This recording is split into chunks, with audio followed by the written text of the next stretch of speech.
Okay, we are live. We are live. We used to say that, didn't we?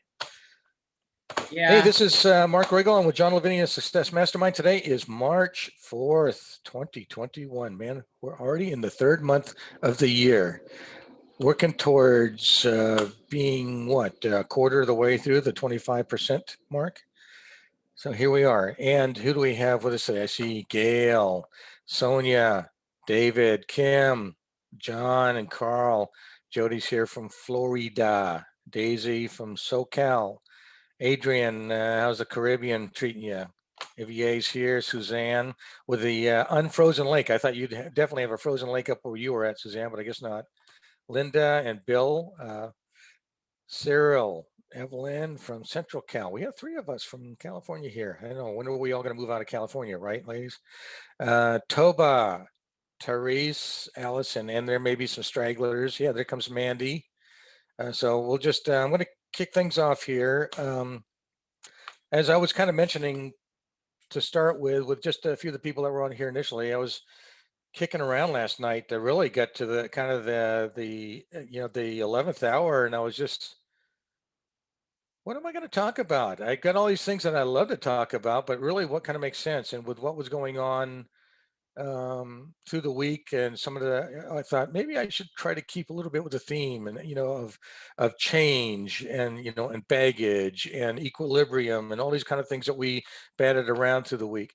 And then I was looking through my bookshelf and I saw a book that I hadn't read in many, many years that actually was kind of required reading for us at when I was, back in my earlier days in the Marine Corps, but my later days in the Marine Corps, but earlier days in my life. I guess maybe I should put that.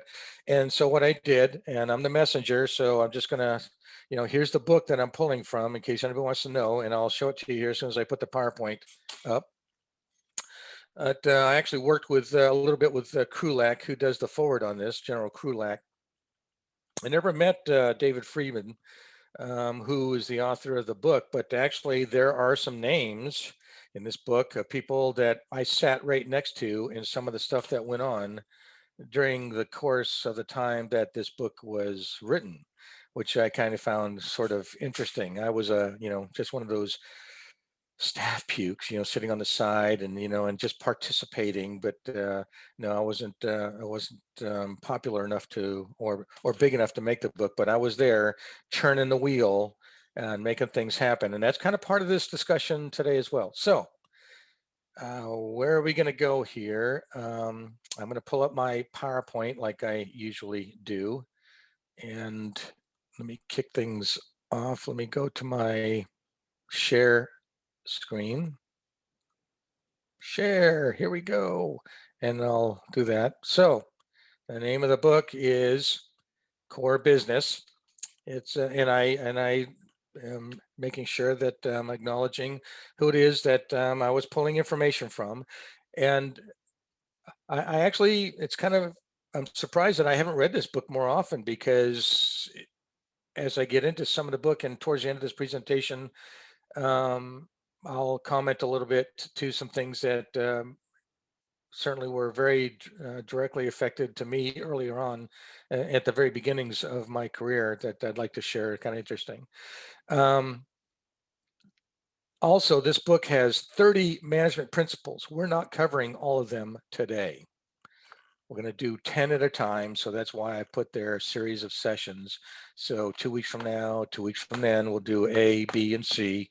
We'll hit 10 at a time. I think we can get through them pretty quickly and then open up the floor so everybody can have some time to talk.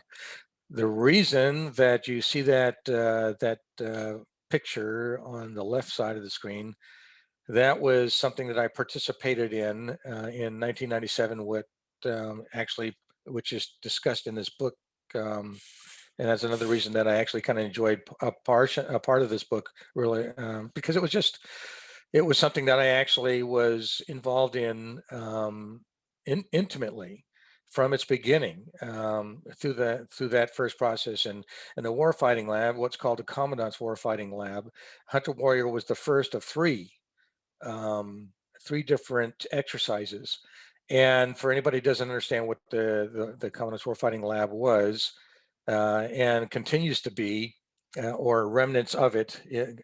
It was we were, and as most people probably remember, in through the 90s, technology was exploding for us. I mean, these were kind of the early days, Amazon starting to come out. We've got, Microsoft, you've got Intel, we've got Dell. We've got all these different technologies that are starting to open up in the computer industry. We go from these green machines and paper cards that we're putting into computers to 5.5-inch discs. And next thing we know, we got 3-inch discs. And next thing you know, we got flash drives. And we've watched Moore's law just move forward. Well, everybody has to adapt. Adapt and overcome, which is actually pretty. It's a mainstay. If everybody wants to understand what really gives the Marine Corps a lot of success in that regard is because we adapt and overcome. We adapt quickly. And part of my discussion today, and as we move through these slides, you'll see where I'm going with this. So let's get to slide number 2. So the first 10 of 30 management principles, this is kind of the standard thing, 20, 25 minutes. Not sure how long it will take, but it'll be enough time for, for those who want to talk, get a few minutes. And then, as I always like to do, I like to leave the end. If the Grand Master here, Mr. Lavinia, is around, it gives him a chance to come out and, and offer us, his great tales of wisdom. And that's why are we here? That's the whole point of why we've been on board with this with his program for some of us close to a year. Matter of fact, I think the 16th of March is my 1-year anniversary listening to John and attending these, and I think I've missed 3 or 4 altogether because I was doing some travel and I just couldn't get on because I was in sporadic coverage areas on my way down to the Bay Area or something. A couple pictures down below. Yeah, that's me with a couple guys I know. This was at the end of our 2003 movement in and around Kuwait and Iraq, and this is the retrograde. So what you see there, a bunch of M1A1 Abrams all lined up to retrograde, a bunch of M1908 155 millimeter howitzers all lined up. This is only a portion. If you had seen all the pictures that I have with all the stuff, and I have some other ones that aren't so cool. I actually have a couple pictures too of that LAV that was hit by a Maverick missile that killed 8 Marines inside of it, and it just opened it up like a tuna can. It was done by an Air Force A-10. We get to learn the business end of an A-10, unfortunately.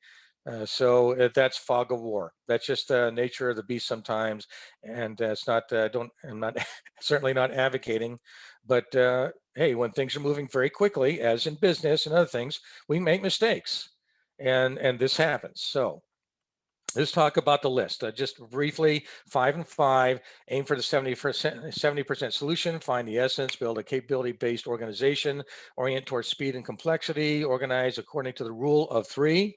And I'll talk a little bit about that in the Marine Corps and why 3 is an important number for us. Build authority on demand into the hierarchy. These are kind of interesting topics. You go like, what the heck does this mean? We'll talk about that. Focus on the small team, task organize, hire through trial by fire, and employ extreme training. Those last 2 will be kind of, and that's where I will get into some personal stuff that happened with me early on in my career. That will be kind of interesting, I hope. So the 70% solution. We talk about this constantly, fast versus perfect, right? It's better to decide and move through something that's imperfect than to sit there and overanalyze. The paralysis of analysis. That's exactly what this is about. And instead of analyzing and waiting till the 11th hour, like I kind of did last night, and trying to figure out what you're going to do, and I felt that pressure. I did feel that, and I was starting to go like, oh my gosh, what am I going to do? Here we are in that 11th hour, and we're going to try and make the big decision to compensate for all the stuff that we didn't do, that we had an opportunity to do. We should have done at in smaller increments and then moved along in steps.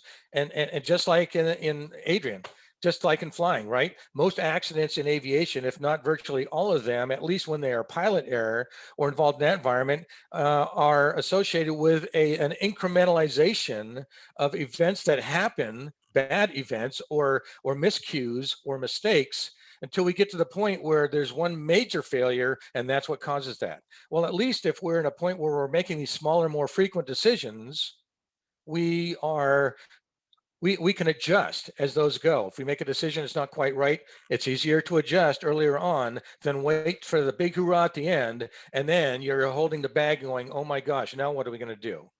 Now we are really flailing, and that's not good. I've talked about the OODA loop. Colonel Boyd, the Air Force colonel, that talks about the combat action decision process and trying to stay inside one's adversary or competitor. That's the same thing in business. I would say that I'd argue that that's exactly where we are. I don't care if you're with Amazon, you're on Spotify, or whatever you do, whether you have products or you're in the service industry. If you're doing something where you are competing with others, you need to be better. You need to improve more. You need to provide something that that reflects on them, and it attracts them towards you. And you can do it more quickly and with greater efficiency and have greater success. Find the essence, boiling it down. So when Marines talk about a thing called the 5-paragraph order, we discuss this as 2: situation, mission, execution, administrative and logistics, and command and signal, right? Well, in the process of doing execution, we're talking about a thing called concept of operations. So what happens is we're trying to take all these complexities and boil them down to say, it's sort of like it's the squad leader coming up to the platoon commander and say, what do you really need, Lieutenant? What do you really, what's the bottom line? What is it we are attempting to accomplish? Okay, then let me take care of that and let me work on how to get there. And you just tell me, just give me the bare bones and tell me what you want to accomplish. But there are a lot of machinations that go on in that process as we get there.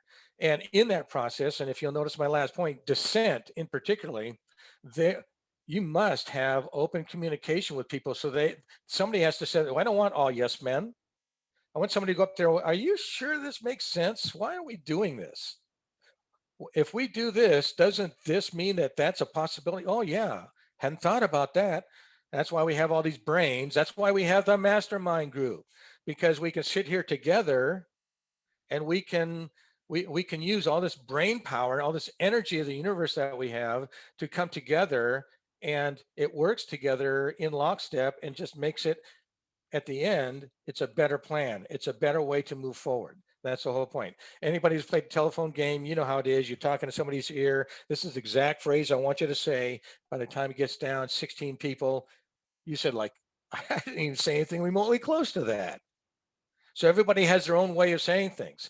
That's why you have a group. That's why you come together. That's why everybody listens to these things together. So there isn't room necessarily for a loss of communication.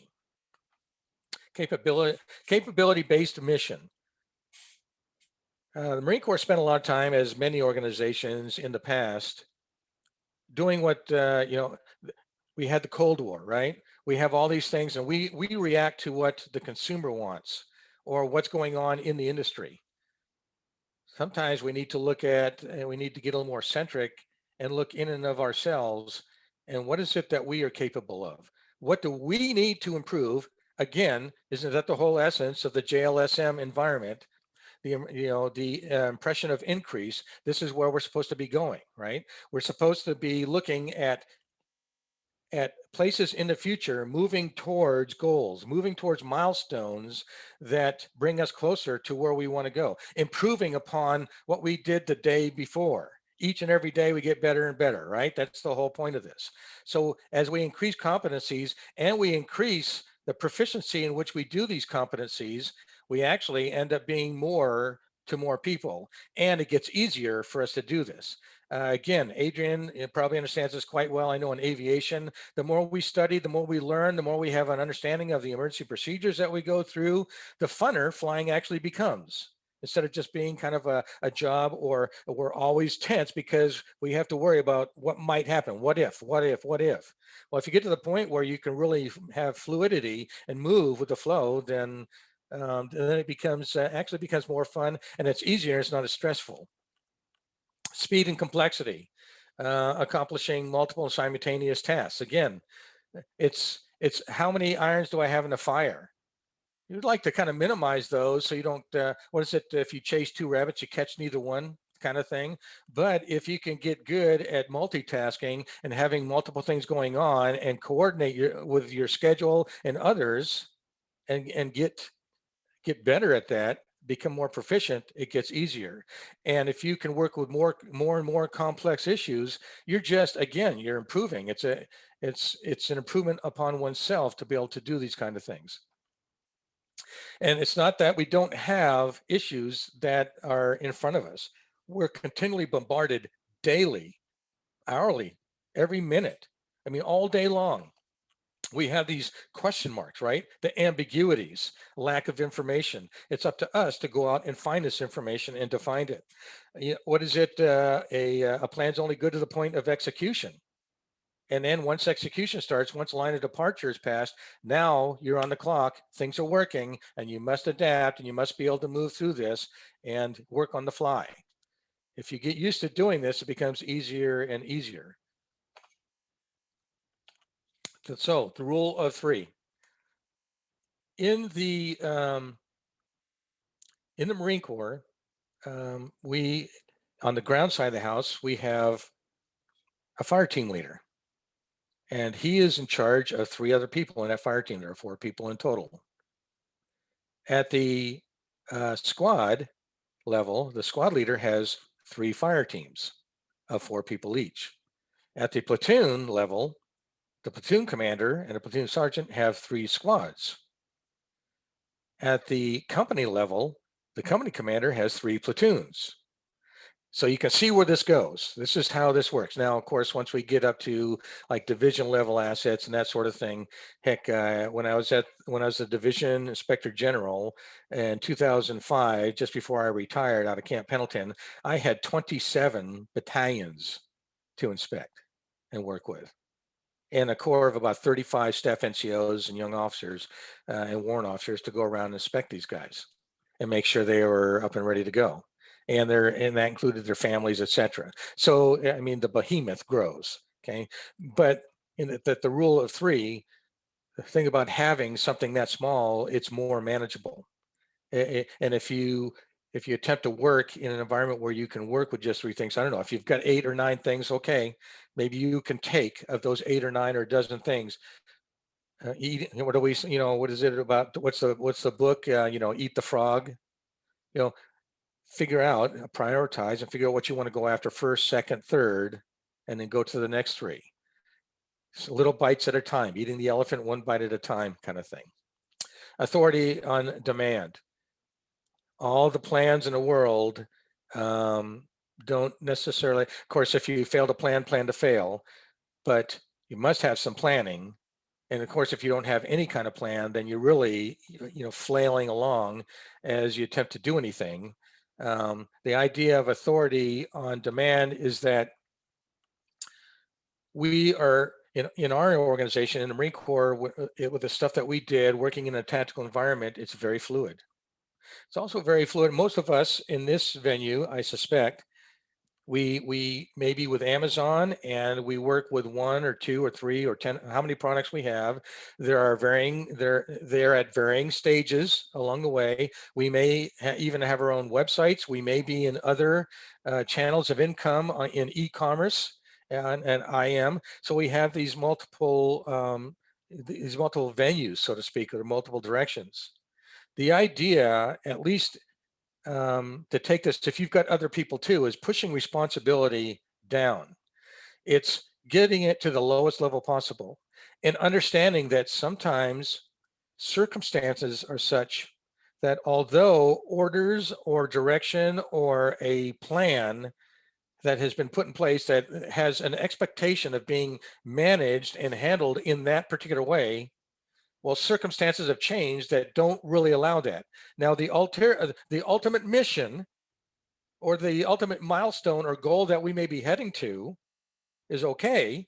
It's still there, but something here on this end has changed, and something maybe down at the lowest level, maybe that we don't have immediate control over, and somebody else is given that authority to do that. Hey, you may have several people, you may have 2 or 3 or 20 or 100 people.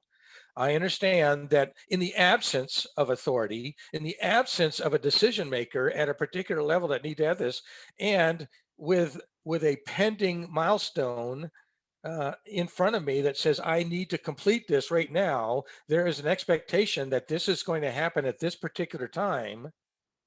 I made a command decision. I made a decision to do this. Hence back to that 70%, right? It wasn't perfect, it was imperfect, but it was the best solution for the moment that I was at. And I'm given that sort of free will, that ability of movement to decide to do such a thing. We allow that, and we afford some movement in our planning to do those kinds of things. We should do that in business as well, and understand that we are in this sort of floating environment, and we need to be able to give that permission to ourselves to do that as well. Focus on the small team. Again, pushing responsibility down to the lowest level. That also allows the most flexibility in being able to adapt to an ever-changing environment. If we are in a position where, let's just say, we have 4 people in a fire team and they are up against a particular thing, and because the orders that are given or a particular direction is given, hey, we can't do this unless we talk to so and so at the company level. Well, we can't get a hold of him on the radio. We've been trying for the last 15 minutes, and we're coming up on a decision point. We need to take care of this now. That's why we push this kind of information, this kind of responsibility, and these kind of action, this ability to do this to that lowest level. And actually, that's what puts us in a situation where, with that kind of adaptability, it makes us much more formidable. And I would argue that in the environment of Amazon, in the environment of business, in the environment of working with any of these other channels of income, having that adaptability and working on the fly and not having to look to somebody else all the time for an answer before we make a decision to take action and do something is only going to slow us down, and it's actually going to be a detriment in some way. So we need to continue to move forward. So that's that sort of, the rubber meets the road. We've all heard the adage, the nose to the grindstone, and the person or persons that are closest to that activity have the greatest ground truth, don't they? Somebody who's displaced, even if they're displaced for a few hours, don't know the exact reality that this person does right here, right now. And that's where I'm going with that too. I remember sitting in a morning meeting when I was the IG, and General Natonsky is sitting there. We're doing our morning stuff, and Colonel Knapp is a couple chairs down from me, and there's a major. It's all the staff officers, and and we were talking about what was going on in Ramadi and Fallujah. I had returned not long after that, and this may and I forget exactly what it was talking. They were talking about some status that was going on, and this major made this kind of flippant comment. And I'll never forget. Colonel Knapp kind of looked at him and looked around, and you could just it got quiet. It was one of those kind of moments. And Colonel Knapp said, "If you haven't been on the ground in the last 90 hours, you don't know shit, Major." And he said it just like that. And I just thought to myself, yeah, that's exactly why you don't sit there and come out with those kind of flippant or, these kind of comments when you don't really have the answer and you don't know. That's why it's important to have some patience and go find this information and have some faith that the people that are there are doing the best that they can do with the resources that they have. So that was kind of that point. Task organize, using the right skills and the right resources for a particular thing that you're doing. And again, if I look to on the business side of things, what do you have available to you? Some of us are working in other forms of e-commerce. Some of us are still, doing the Amazon thing. We may be going, whatever it is, whatever the resources that we have available to us, becoming more efficient with them and using them in a way that optimizes our ability to what? Get inside that OODA loop, get inside of the competition, or who our, who our competitor is. Um, Being able to put something out there and watching the marketplace change and being able to adapt to it very quickly, quicker than others, could give you the lead, could put you on the crest of that wave in front of others. Getting above the fold on page one on Amazon as an example, using PPC. Those are those kind of resources, and being very good at them and knowing when and where to use them and when not to. So you're custom building for that circumstance that's happening right then. Sometimes you might have to look at something literally in seconds or minutes or hours or days or longer, but you have to remain fluid. And we have a saying also, what is it? Operators, how does that go? Amateurs talk operations, professionals talk logistics. And if anybody's done any reading of any kind in life, they know that having a logistics tail, especially if most of us probably remember one of the downfalls for Rommel in World War II was the fact that his logistics tail couldn't keep up with him, and a lot of his tanks ran out of gas. And boy, nothing like having a big metal paperweight that you can't do anything with because the guys that the interdiction that happened and cut off your supply lines. And I mean, aren't we in the same boat? In a certain way in Amazon, when we're selling our wares and we're working with suppliers from Vietnam or from China or from India or Brazil or wherever and we have to wait for that stuff to get here. And by the way, things are selling like hotcakes, and all of a sudden you are out of stock. It's like, oh my gosh. So what are we doing? Okay, we're adjusting on the fly, right? We're increasing price a little bit, maybe to slow it down so we can still stay there. And you have to watch that. And how are we relative to competing with others on the same page or with sort of like products? Now, trial by fire and extreme training. I wanted to kind of change gears here a little bit. When I went through OCS and TBS, I would suspect that most people in this venue who have any understanding of the U.S. military and of the branches of the military understand that the Marines we don't really mess around. We need to know, and we put a lot of stress on ourselves, and it's meant for a reason, because we end up in some circumstances that potentially, not always, and it's usually it's very intermittent. We can go very long in careers without seeing anything. But when stress happens, when we have to adapt, when we have to do things, when we have to learn, when we have to lead, while everybody else is flailing around with their hair on fire, we need to be cool. Because they're going to look to that person and say, if that guy is acting like that, oh my gosh, we must have real trouble. Oh boy.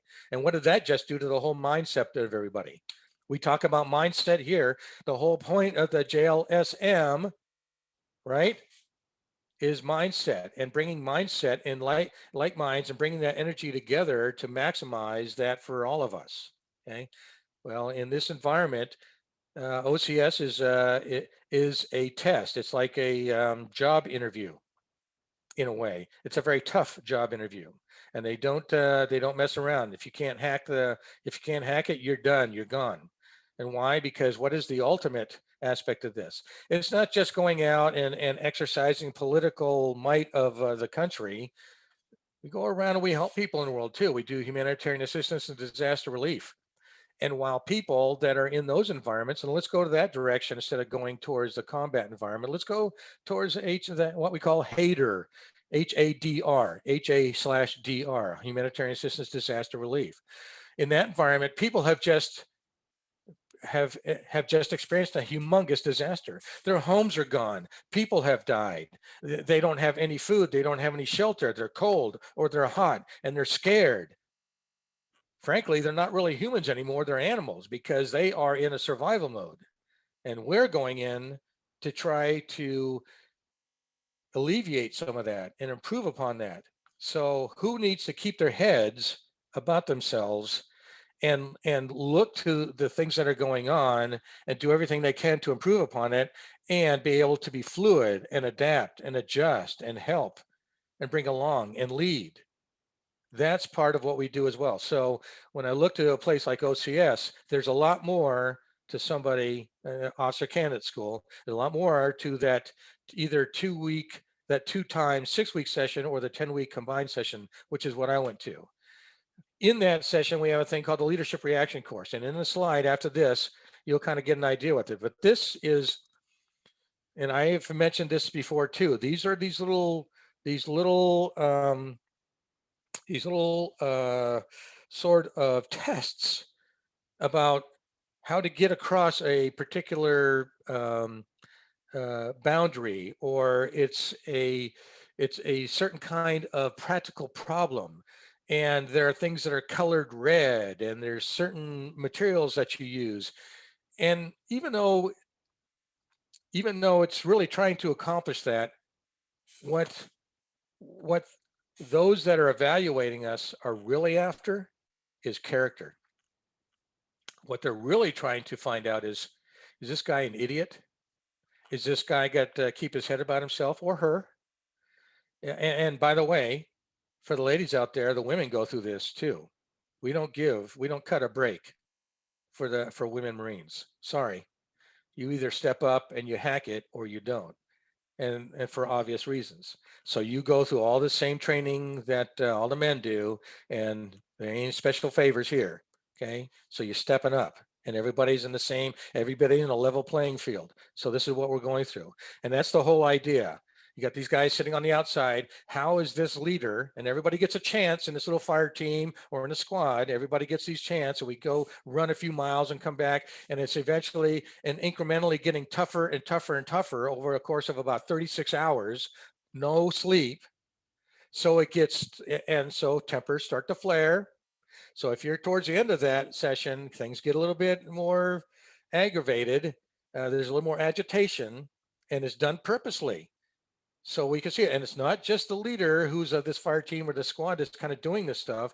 It's people within that too. How are they discussing this? What you get a certain amount of time to kind of put together your game plan. And then you have to go do this. And the evaluation is to see how each person interacts and how they work.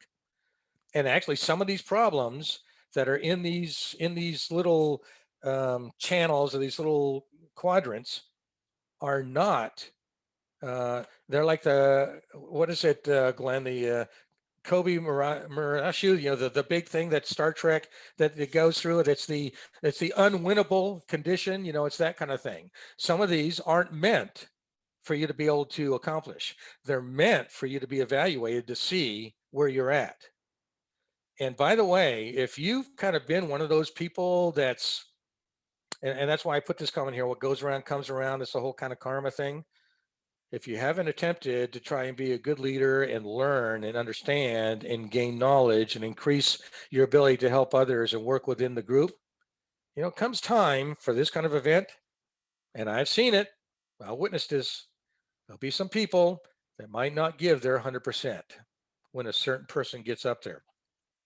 Imagine what that feels like and how that can descend into some kind of colorful language and beyond. So it's sort of like making sure that you're filling up that love bank in a way. You're adding to that bank of goodness, and so people understand. Yeah, he may not be making the right decision, but we're going to go along with him, and he's listened to us, and we're trying to make the most right decision. But he's certainly not a guy who's just tried to throw everybody under the bus, and he's all about himself. Because in this environment, we need to rely on each other. We're foxhole buddies kind of thing. And if you can't rely on the other person, you don't last and you'll be weeded out, because it's very important for that. Then we go into extreme training. And what I mean, and this is the kind of the TBS side of the house. It's not the way, it's not extreme in the way that OCS was. OCS was absolutely unequivocally meant to remove a number of people that just didn't have the gear, didn't pack the gear to make it happen. And it's nothing personal, just that just that lives might be on the line at some point in the future, and we need to know that you can be trusted to handle those things. TBS now is sort of like the master's degree of that environment, where now you're doing all the training, but it's still pretty involved, very disciplined training, very extensive training, but we're trying to add on to the character and the eccentricity of people. We want them to still keep their who they are. We don't want to eliminate that as much as we do, say, in boot camp. We want people who will follow orders. But in TBS, we want leaders who can think for themselves and use a little bit of that and have that character and have that flair. We actually kind of look to that and like that embellishment to some degree, because let's all face it, when we have leaders that have some flair, we kind of get attracted to that, and people who are very positive and influential. And even when the chips are down, they seem to find there's still that 10 in the valley, even though they're between the peaks. They're still pushing forward, still trying to make it happen. We have a tendency to attract that. That's really what TBS, the basic school is what we call it. And by the way, the people who who teach basic school are all Marines. We don't let anyone outside of that environment treat or teach young second lieutenants. They're all taught by first lieutenants, captains, majors, lieutenant colonels, and we even have general grade officers. There are times that even the commandant comes in to speak and shows up unannounced at some of the trainings to see how things are going. What is the sixth troop leading step is supervise, right? Begin the planning, arrange for reconnaissance, make reconnaissance, complete the plan, issue the order, and supervise. So at every level, the fire team, the squad, the platoon, the squadron, the workshops in the squadrons, there is supervision that is going on all the time, everywhere, to make sure things are going the way they should be going. Or if somebody's having some difficulty, the leader is there to help somebody improve. That is the point. And why? And I go to the fog of war, because again, a plan's only good to the point of execution. We're in a completely fluid environment. After that, we have decision points that we put together along the way, depending on certain conditions, and we make adjustments based on that. But if things keep changing on that, those could be completely thrown out the window. And we just have to do something completely different. And we're literally writing orders on the fly. Oh my gosh, we got to do this, or we need to do this, and things could be pretty heinous and a lot of stress, and you've got to be able to hold it together to be able to work with that. And then the last thing is sea stories. In TBS in Quantico, Virginia, and OCS is there too, but in a different location, there is a small bar inside one of the billeting areas. It's very famous for, in and around the Marine Corps and the Officer Corps. And it's called the Hawkeye. And there are some things on the wall, some memorabilia stuff from back from, John H. Lejeune, his sword. There's stuff there that's, boy, if you were ever go up there and try to mess on it, you'd have a ton of Marines on you, like what. But we go in there, and senior officers go in purposely almost every night and take turns. And all these lieutenants are in there sitting around the table, drinking some beers. And we know why we drink beer. We know why we do a little bit of alcohol sometimes, because, it kind of loosens up the tongue. And it also gives a time that the lieutenants they feel a little more comfortable in that environment, that they can kind of speak freely. And it's also a good time for those that are more senior, that have experience and have been out there in the cold, cruel world, so to speak, to impart knowledge and do it on a much more personable kind of level and a more relaxed level. And it's amazing just how much leadership and how much skill is developed and how much wisdom is developed in those environments earlier on. And that's the whole point of it. It's not there to turn it into a brouhaha and everybody walks out of there and they have to drag each out of there and they don't even know how to get to their own room. There are a few of those guys too, and we weed those guys out as well, because that's not something that that we look to. We want good leadership, and people need to understand what's my limits. They need to see where their limits are and press those, but they also need to take care of each other. So that's but that environment, the purpose of that environment is to have those kind of discussions and that interaction. And it's very it's always promising, it's always positive, it's actually a lot of fun, and very relaxing. And it takes away a little bit of that edge. So through the months, the 6-month period, somebody goes through basic school as a second lieutenant before they go to going to Pensacola if they're going to be an aviator, going to be an artillery guy, going to be a motor transport, whatever they go in for their primary military occupational specialty. Every single officer in the Marine Corps, without exception, goes through basic school as a second lieutenant. That's cutting grounds for every single one. And we're all taught by senior officers and with certain expectations. So that's why that's done. And that's how we carry on our traditions as well. So just here's a few pictures. Here's a bunch of second lieutenants sitting there in their they're alphas and brandishing their little shooting badges, and these are proud moments. And these guys, they went through a lot, and I suspect that this picture was taken close to graduation, or in some sort of inspection, and they've been through a lot together. This is probably a section of people that have worked within a certain platoon and have come to know each other and worked in certain environments together. And that working together in that environment has brought them together and coalesced them. And they will be friends. They'll be colleagues for a lifetime. Simple, like, wow, I wish I knew these things before. Let's see. Okay, and then if you look up to the upper right, that's just one of a number of the problem-solving situations we have. You see rope and you see these boards, and they're trying to figure out how to lash these boards together. And by the way, this thing's about 8 feet off the ground. And if you look real close, ladies, those are actually women Marines doing that. Okay, so they're not getting cut a break. They're going through the same stuff. Okay, and they're going to go through this down in the lower left. That's the thing about her. If she thinks she has to be in charge, then I have to close that up. Sorry, folks. And then see the guy going, we go through all this, we're getting wet and muddy and nasty, and there's problem solving. Here's some of the guys trying to figure out how to do urban warfare. So anyway, that's kind of it in a nutshell. I'm going to open it up to everybody.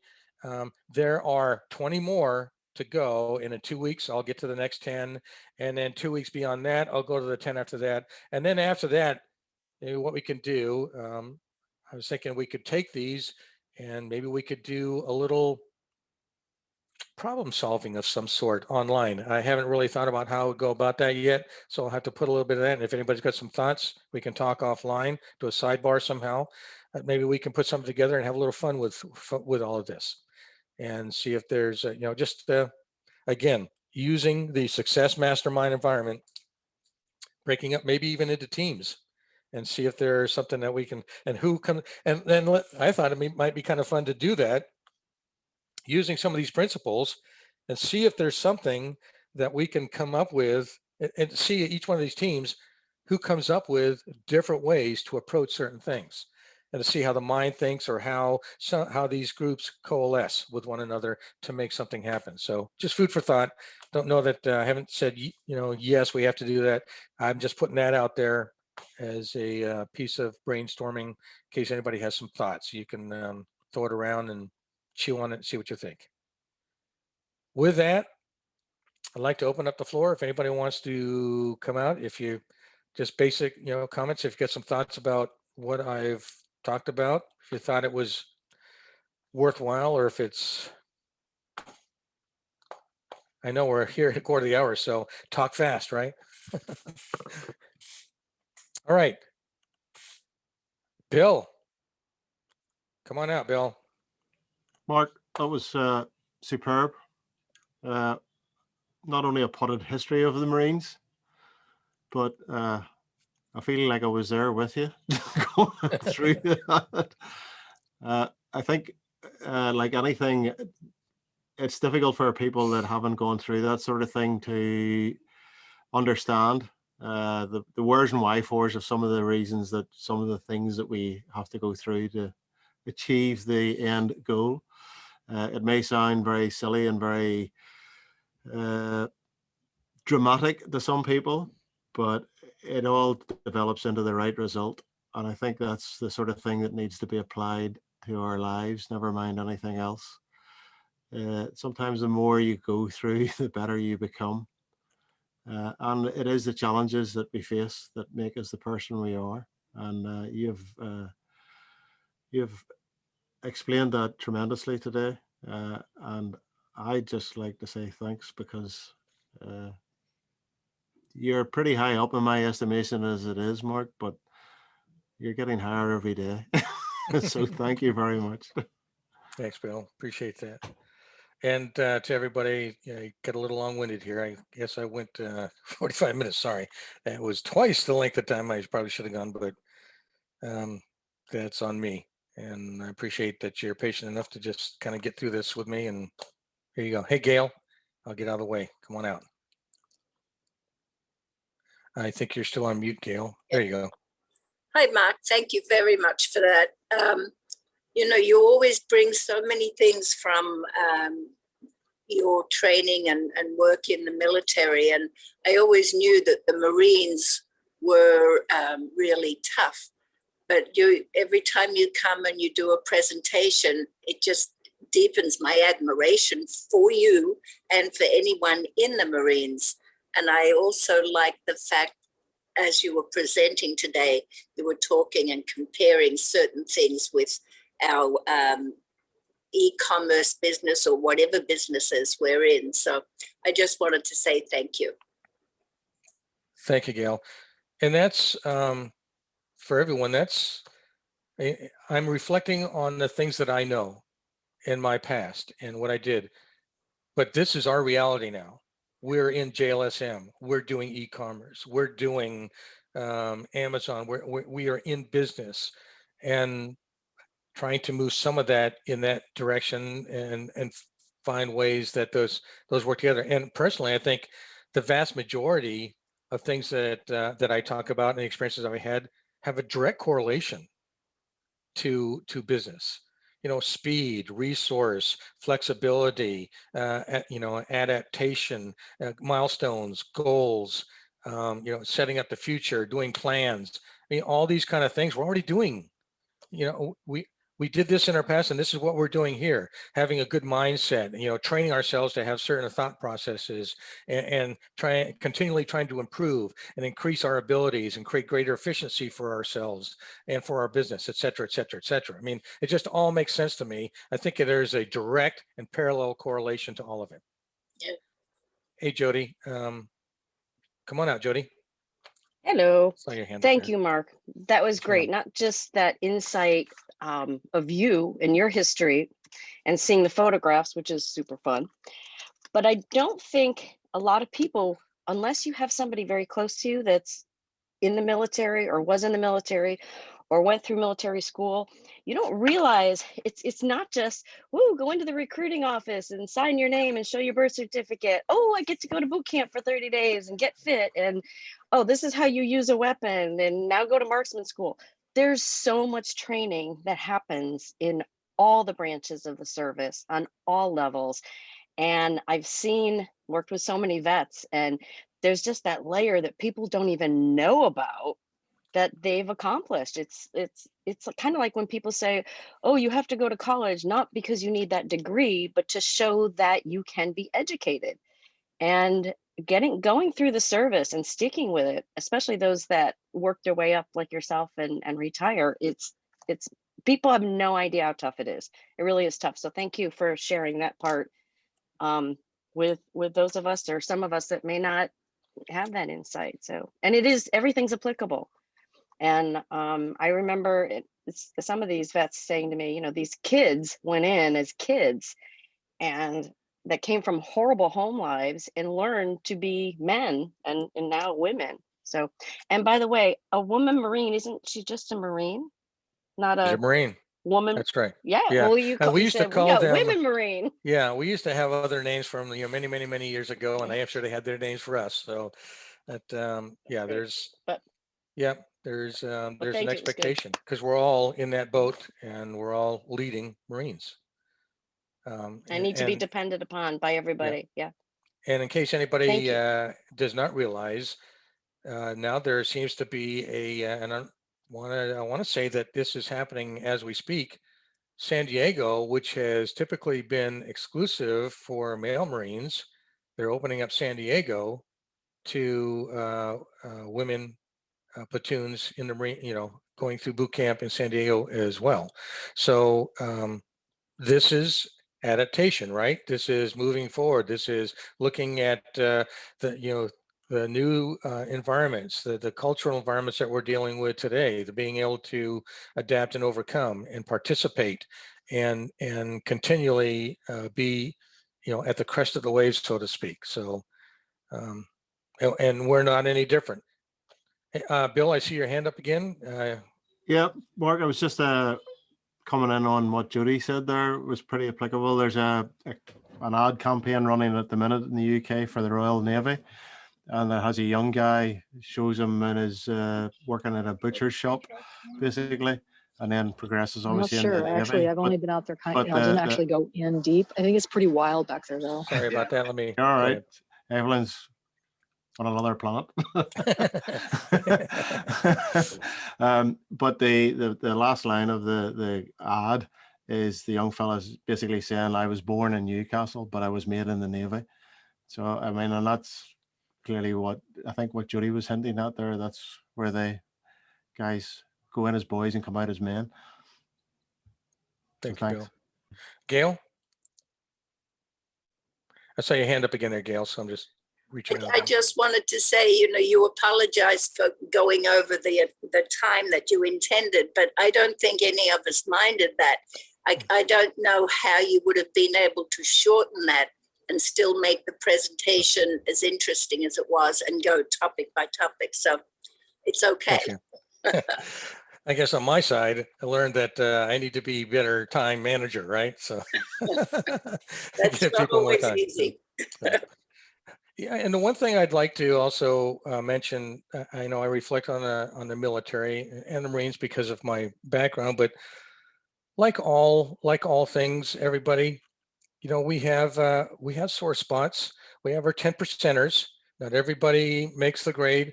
People, even through the course of participating, do ugly things, and it's up to us to kind of and we have a little thing. We police our own. We take care of our own, and we usually look to that as a failure of leadership. Something happened that that person went down kind of that straight path, the dark side, so to speak. That happens to us like anybody else. It's not that that's what we look to, but and that's why there's a thing called the UCMJ. That's why I talked about what I did a couple of weeks ago, because I was one of those guys that was starting to stray and did something really stupid.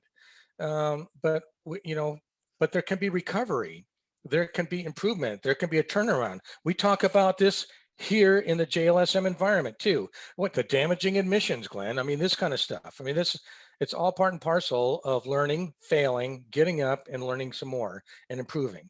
Oh, Stefan, I see your hand up. Come on out there, sir. Hey, sorry about that. I was just getting the microphone on.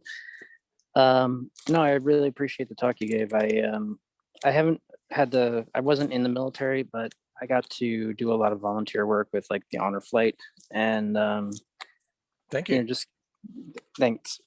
Just getting to see them, these people especially from World War II and from Vietnam.